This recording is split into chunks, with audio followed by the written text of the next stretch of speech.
మందిని అని చెప్పి వీళ్ళే పోలీసులు బండ్లో ఎక్కించుకొని వీళ్ళని తీసుకొని పోయి తెలుగుదేశం పార్టీ సభ్యులు ఉన్న చోట, మనుషులు ఉన్న చోట ఇడిచిపెట్టేసి వచ్చేసినారు. అంటే వాళ్ళను కొట్టమని, దౌర్జన్యం చేయమని, రానికుండా చేయమని చెప్పి పోలీసులు. అయినా కానీ వెనకాల మన జీపులు ఫాలో అవుతూ ఉన్నాయి కాబట్టి వెంటనే వాళ్ళని ఎక్కించుకొని మళ్ళీ తీసుకొని పోగలిగాం. తీసుకొని పోయేసరికి కౌంటింగ్ హాల్లోకి పోయేసరికి మన ఎమ్మెల్యే అభ్యర్థిని లోపలికి పంపించరు. మన ఎమ్మెల్యే అభ్యర్థి రారు, కానీ వాళ్ళ మనుషులందరూ లోపల ఉంటారు. అక్కడ ఇంకా నకిలీ వార్డు మెంబర్లతో ఐడి కార్డులు క్రియేట్ చేసి ఎన్నికల అధికారి లాస్ట్కి అది నకిలీ, ఇవి మేము ఒప్పుకోము అని చెప్పి చెప్తే ఎన్నిక వాయిదా జరిగింది. అది మళ్ళా రెండో రోజు మళ్ళీ ఎన్నికకి పిలిచినారు.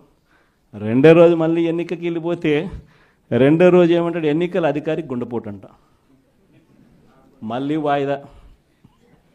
బలం లేనప్పుడు ఇవన్నీ చేస్తూ ఉండరు. నేను చెప్తా ఉన్నా, ఎన్ని ఎగ్జాంపుల్స్ ఏదైతే చూస్తూ ఉన్నాం. ఇంకో చోట తుని నియోజకవర్గం 30కి 30 మనమే గెలిచాం. మరి వీళ్ళ దగ్గర నెంబర్లు ఎక్కడున్నాయి, బలం ఎక్కడుంది, ఏముంది? అయినా కానీ వైస్ చైర్మన్ పోస్టు వాళ్ళకే కావాలని చెప్పి ఏకంగా అడ్డంకులు క్రియేట్ చేయడం, వాయిదాల మీద వాయిదాలు వేయించడం, చివరికి ఏ స్థాయిలో భయపెట్టే కార్యక్రమం చేసినారంటే, మున్సిపల్ చైర్మన్ అనే అభ్యర్థి ఆడాయమ మున్సిపల్ చైర్మన్, నాకు ఈ పదవి వద్దు, నీ ప్రభుత్వంలో నాకు ఈ పోస్టు వద్దు అని చెప్పి రిజైన్ చేసి తీసుకోపో చంద్రబాబు అని చెప్పి చెప్పింది. అంటే ఆ స్థాయిలోకి ముఖ్యమంత్రులుగా ఉన్న వ్యక్తులు. ఒక తుని అనేది ఒక చిన్న ప్రాంతం, ఒక మున్సిపాలిటీ. అందులో ఎవడు మున్సిపల్ చైర్మన్ అయితే ముఖ్యమంత్రికి ఏం సంబంధం? ఏమవుతుంది? నువ్వే ముఖ్యమంత్రి స్థానంలో ఉండవు, తునికి ఎమ్మెల్యే కూడా మళ్ళా మీవాడే, ఏం తేడా పడుతుంది? అయినా కూడా ఇది పరిస్థితి. ఇంకొకటి అత్తిలి 20కి మనం గెలిచింది 16, వాళ్ళు గెలిచింది, కూటమి ప్రభుత్వం గెలిచింది 4. ఆ 16లో ఒకడు సమ్ రీజన్ తను డిస్క్వాలిఫై అయినాడు. అంటే 15 మనకు, 4 వాళ్లకు. మరి ఎన్నికలు మనమే గెలవాలి కదా, అందరూ మన దగ్గరనే ఉండరు. చేసి ఎన్నికల అధికారి లాస్ట్కి అది నకిలీ, ఇవి మేము ఒప్పుకోము అని చెప్పి చెప్తే ఎన్నిక వాయిదా జరిగింది. అది మళ్ళా రెండో రోజు మళ్ళీ ఎన్నికకి పిలిచినారు. రెండో రోజు మళ్ళీ ఎన్నికకి వెళ్ళిపోతే రెండో రోజు ఏమంటాడు, ఎన్నికల అధికారి గుండెపోటు అంట. మళ్ళీ వాయిదా. బలం లేనప్పుడు ఇవన్నీ చేస్తూ ఉండరు. నేను చెప్తా ఉన్నా, ఎన్ని ఎగ్జాంపుల్స్ ఏదైతే చూస్తూ ఉన్నాం. ఇంకో చోట తుని నియోజకవర్గం 30కి 30 మనమే గెలిచాం. మరి వీళ్ళ దగ్గర నెంబర్లు ఎక్కడున్నాయి, బలం ఎక్కడుంది, ఏముంది? అయినా కానీ వైస్ చైర్మన్ పోస్టు వాళ్ళకే కావాలని చెప్పి ఏకంగా అడ్డంకులు క్రియేట్ చేయడం, వాయిదాల మీద వాయిదాలు వేయించడం, చివరికి ఏ స్థాయిలో భయపెట్టే కార్యక్రమం చేసినారంటే, మున్సిపల్ చైర్మన్ అనే అభ్యర్థి ఆడాయమ మున్సిపల్ చైర్మన్, నాకు ఈ పదవి వద్దు, నీ ప్రభుత్వంలో నాకు ఈ పోస్టు వద్దు అని చెప్పి రిజైన్ చేసి తీసుకోపో చంద్రబాబు అని చెప్పి చెప్పింది. అంటే ఆ స్థాయిలోకి ముఖ్యమంత్రులుగా ఉన్న వ్యక్తులు. ఒక తుని అనేది ఒక చిన్న ప్రాంతం, ఒక మున్సిపాలిటీ. అందులో ఎవడు మున్సిపల్ చైర్మన్ అయితే ముఖ్యమంత్రికి ఏం సంబంధం? ఏమవుతుంది? నువ్వే ముఖ్యమంత్రి స్థానంలో ఉండవు, తునికి ఎమ్మెల్యే కూడా మళ్ళా మీవాడే, ఏం తేడా పడుతుంది? అయినా కూడా ఇది పరిస్థితి.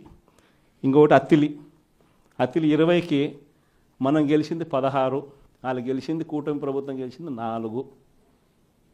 ఆ 16లో ఒకడు సమ్ రీజన్ తను డిస్క్వాలిఫై అయినాడు.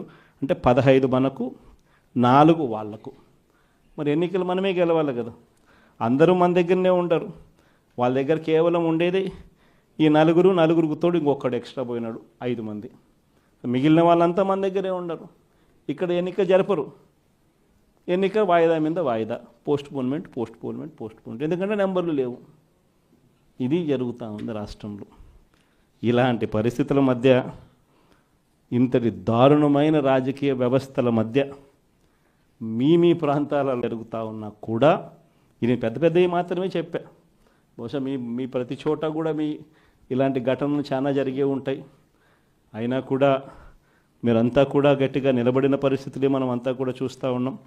మరీ ముఖ్యంగా కొన్ని చోట్లయితే ఆశ్చర్యకరమైన విషయం ఏంటంటే ఆడోళ్ళు మరి ఎస్పెషలీ చాలా అంటే చాలా గట్టిగా నిలబడిన వాళ్ళు ఎవరైనా అంటే నా చెల్లెమ్మలు నా అక్క చెల్లెమ్మలు అని చెప్పి గర్వంగా చెప్తారు.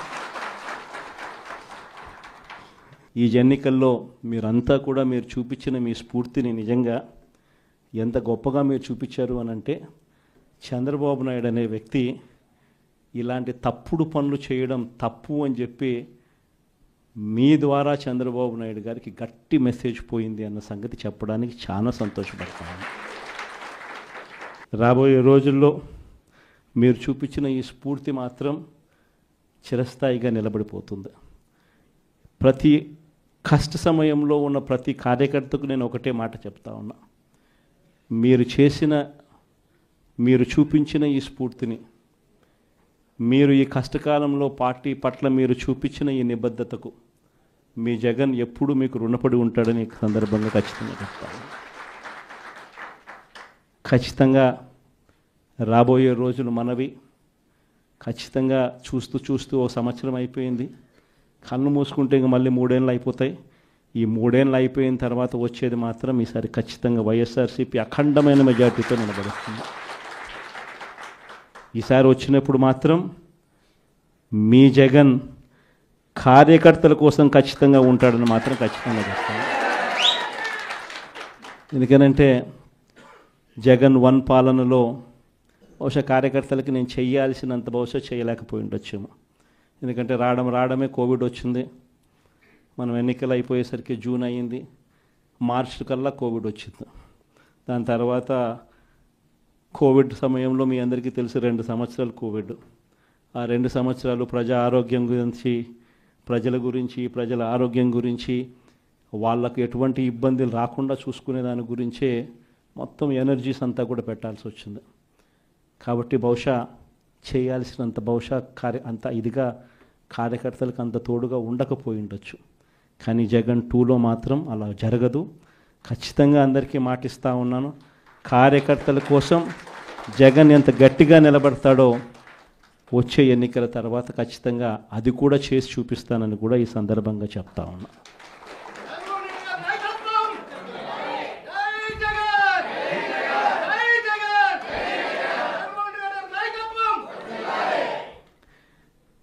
చంద్రబాబు నాయుడు గారి మాదిరి ఆయన మోసాలు నిజంగా ఈ మధ్యకాలంలో క్లైమాక్స్ అనేది మీ అందరికీ బహుశా తెలిసే ఉంటుంది.